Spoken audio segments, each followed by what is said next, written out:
Qu'est-ce qu'une stratégie de diversification?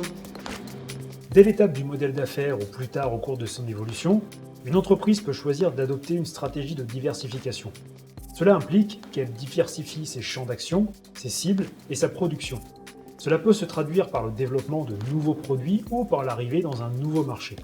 On parle de diversification interne quand l'entreprise fait des changements structurels pour innover à partir de ses ressources existantes et de diversification externe quand elle absorbe une autre société qui va lui faciliter l'accès à un nouveau secteur.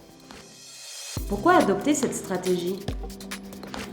Il y a plusieurs avantages à adopter une stratégie de diversification.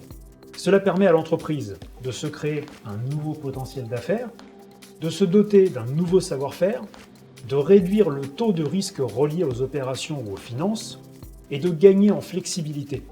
En règle générale, l'entreprise met en place une stratégie de diversification quand elle est en perte de vitesse, ressent le besoin de diversifier ses sources de revenus grâce à une nouvelle activité, elle n'est plus assez concurrentielle et préfère se reconvertir, ou encore quand elle saisit une opportunité de croissance. Quels sont les différents types de diversification? La diversification horizontale consiste à développer de nouveaux produits tout en gardant les mêmes technologies, les mêmes processus, les mêmes techniques et la même clientèle. La diversification verticale, c'est quand l'entreprise absorbe les activités des autres acteurs de sa chaîne de production. La diversification concentrique concerne une diversification qui s'effectue par étapes.